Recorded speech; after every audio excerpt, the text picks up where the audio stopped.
Olá amigos que acompanham o canal. Nesse final de semana acontece a 14ª e última rodada da fase de grupos do Campeonato Brasileiro da Série D, quando vamos conhecer aí os últimos classificados para a segunda fase, bem como também os confrontos. Lembrando que a partir da segunda fase os jogos serão em mata-mata, né? A competição passa a ser disputada em sistema de mata-mata, e a partir das quartas de final, as quartas de final são os jogos que decidem as 4 equipes que vão subir para a Série C, haverá o uso do árbitro de vídeo. Então a Série D do Campeonato Brasileiro inicia o mata-mata sem árbitro de vídeo ainda, mas a partir das quartas de final, quando serão os jogos que definirão os acessos, será implantada então a arbitragem de vídeo.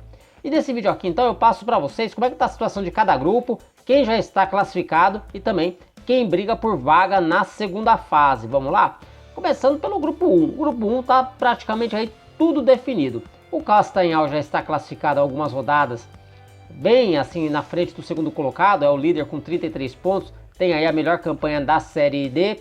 O São Raimundo de Roraima é o segundo colocado, não perde mais essa posição. Então a única briga ainda que tem na última rodada desse grupo é para ver quem vai ficar com a terceira colocação. O Galvez é o terceiro colocado com 22 pontos e o Penarol do Amazonas tem 21 pontos. Na rodada o Galvez vai ter uma parada difícil, vai pegar o Castanhal lá na Arena da Floresta. Esse jogo vai ser às 17 horas. Lembrando que todos os jogos dos grupos serão no mesmo horário.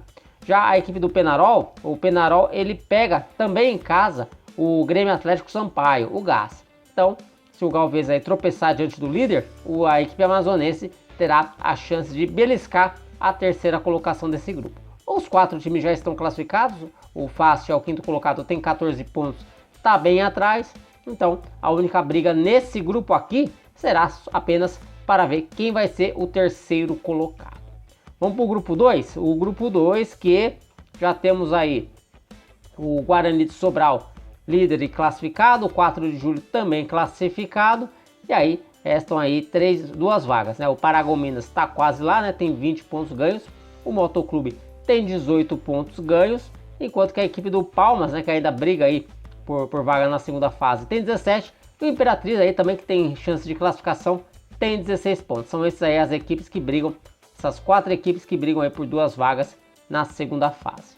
O Palmas vai fazer aí o confronto direto contra o Imperatriz, então quem vencer ainda vai ter que secar a equipe do Motoclube. O Motoclube que vai jogar contra o Lanterna Tocantinópolis. O Motoclube só precisa de uma vitória e ainda pode beliscar uma terceira colocação, né? Se bem que a diferença do saldo de gols para o 4 de julho é grande, mas a chance matemática existe. Então o Motoclube aí só depende dele para conseguir a classificação.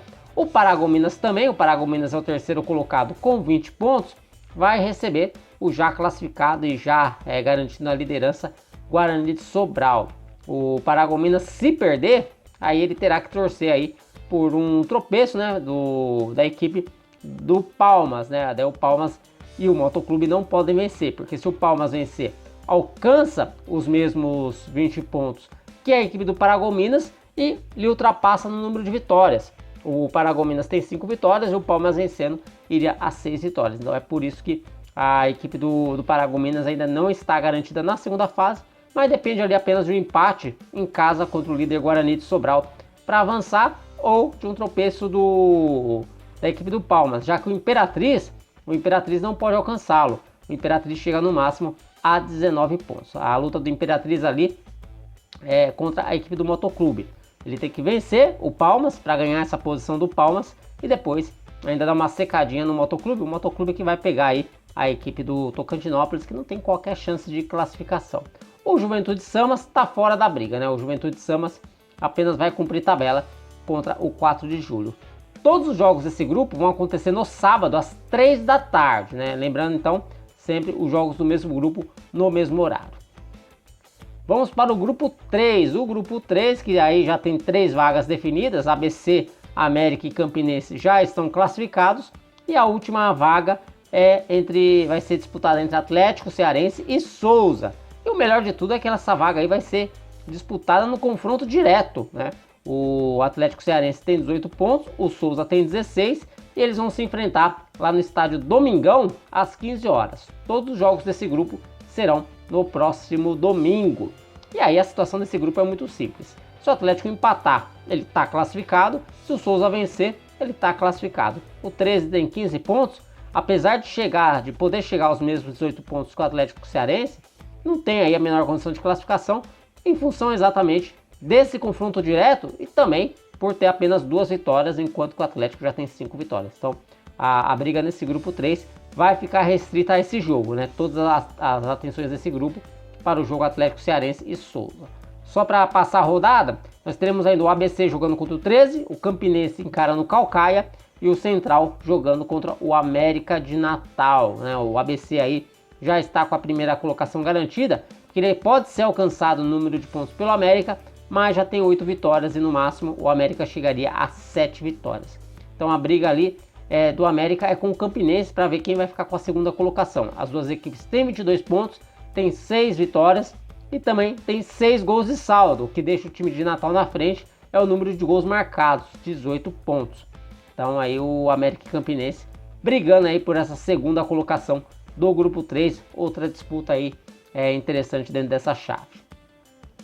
Grupo 4, vamos para o grupo 4 porque lá está todo mundo classificado já. O Juazeirense é o líder com 26 pontos, o Itabaiana vem na sequência com 25, aí um pouquinho mais atrás o Sergipe tem 20 e o Retrô tem 19. O Bahia de Feira de Santana tem 15 pontos, já não consegue mais alcançar o Retrô.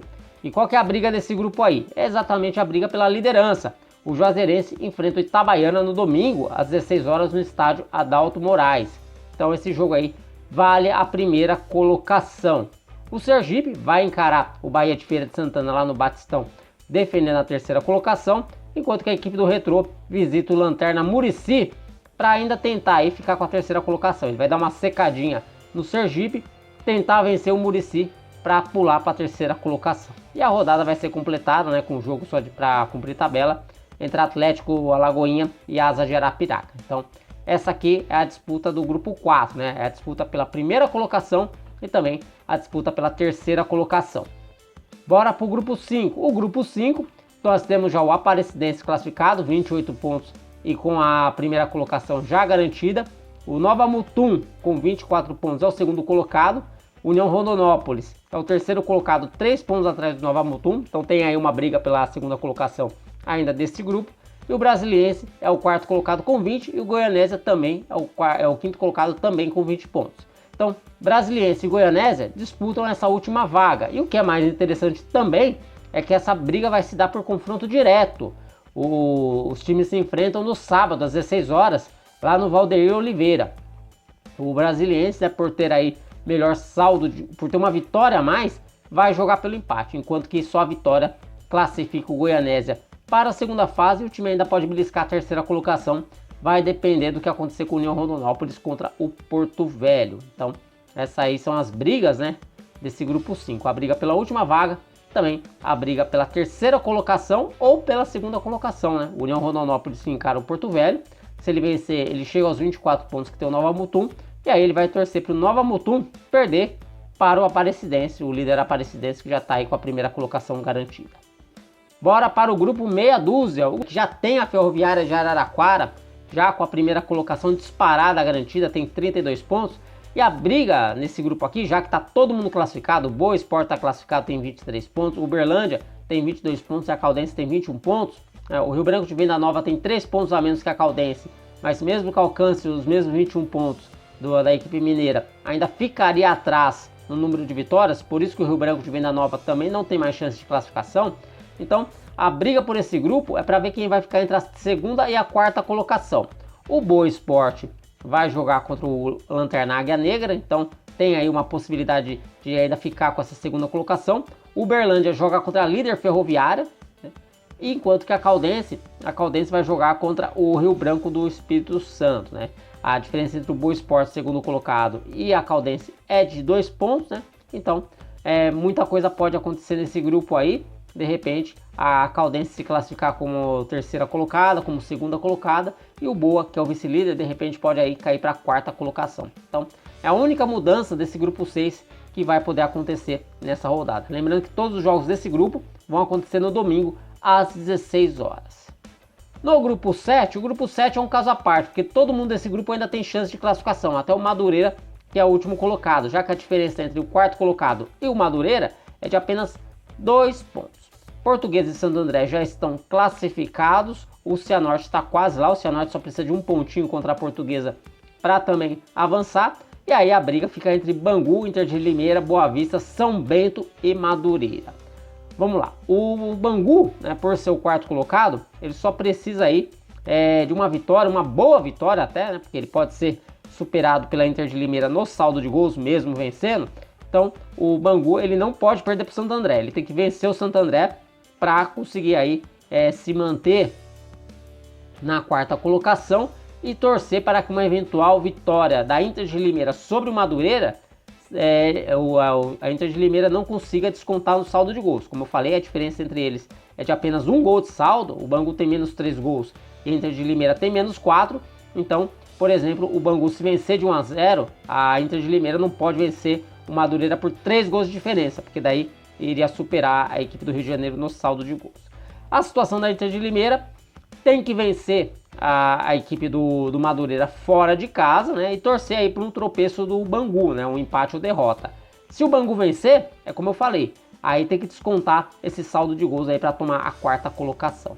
Então, Bangu e Inter de Limeira, praticamente cada um dependendo de suas próprias forças para avançar. Já a situação do Boa Vista, o Boa Vista pega o São Bento em Sorocaba. O Boa Vista ele precisa vencer e torcer aí por empate ou derrota tanto do Bangu quanto da Inter de Limeira para conseguir a sua classificação. O São Bento, o que o São Bento precisa? O São Bento precisa vencer o Boa Vista e torcer aí por tropeços, né, por derrotas do Bangu e da Inter de Limeira. Se os dois empatarem, pode acontecer de haver um tríplice empate de Bangu, Inter de Limeira e São Bento, todo mundo com 17 pontos, todo mundo com 4 vitórias, e aí a parada ia ser resolvida no saldo de gols. E o São Bento, né, dentre os três, é o que tem o melhor saldo, tem menos 2. Então, uma vitória do São Bento, combinado ao empate do Bangu e também da Inter de Limeira, classifica o São Bento no saldo de gols. É importante sempre prestar atenção no saldo, porque o saldo pode ser definido. E o Madureira, o que o Madureira precisa para se classificar? O Madureira ele precisa vencer a Inter de Limeira em casa para chegar aos 17 pontos, né? E aí torcer para que haja um empate lá no jogo do São Bento, né, contra a equipe do Boa Vista, porque os dois estão à frente, e também torcer aí contra a Inter de Limeira e o Bangu, né? Então o Madureira tem que vencer a equipe da Inter de Limeira, né? E torcer aí por empates aí no jogo do Boa Vista contra o São Bento e também torcer contra o Bangu. Então essa é a conta do Madureira. E fechando aqui, vamos para o grupo 8, né? O grupo 8 que já tem o Cascavel e o Joinville classificados, e outras 4 equipes brigando por 2 vagas. Caxias e Juventus de Araguá do Sul estão na zona de classificação com 17 pontos e se enfrentam na rodada, enquanto que Sportivo e Marcílio Dias somam 15 pontos e tentam aí pegar uma das outras 2 vagas. E esse confronto entre Caxias e Juventus pode ajudar o Sportivo e o Marcílio Dias. Isso porque quem vencer vai entre Caxias e Juventus já garante a sua classificação, e aí o time que perder pode se tornar aí presa fácil tanto para o Sportivo quanto o Marcílio Dias. O Marcílio Dias encara a equipe do Aimoré em casa, enquanto que o Sportivo vai receber o Lanterna Rio Branco. Então, se no jogo do Caxias e o Juventus houver um vencedor, a equipe perdedora seguirá com 17 pontos e poderá aí ser ultrapassada pelo Sportivo e também pelo Marcílio Dias. E aí a parada entre os dois pode ser decidida no saldo de gols. Agora, se houver um empate, aí podemos acontecer de ter 4 equipes com 18 pontos e também 4 vitórias. E aí a parada toda vai ser resolvida no saldo de gols. Por enquanto, quem tem melhor saldo de gols é o Caxias, tem 2 gols de saldo. O Juventus tem 1 gol de saldo. O Sportivo tem menos 1 gol de saldo. E a situação do Marcílio Dias é um pouquinho mais complicada em relação a saldo de gols. Tem menos 5 gols de saldo. Então o Marcílio Dias aí precisa golear o Aimoré para caso precisar aí, do saldo de gols para critério de desempate, não passe apuros, né? Então essa é a situação do grupo 8. Quem vencer do confronto direto entre Caxias e Juventus está classificado. Quem perder vai ter que secar Sportivo e Marcílio Dias. Vai ter que torcer para que essas equipes não vão além de um empate em seus respectivos compromissos. Bom, pessoal, então essas são as informações que eu tinha para trazer para vocês. Espero que vocês tenham gostado do vídeo. Se gostou, deixa o like. Se não está inscrito, se inscreva aqui no canal. porque a gente vai ter muita informação sobre Série C e D do Campeonato Brasileiro nos próximos dias. Eu vou ficando por aqui, um forte abraço a todos e até a próxima.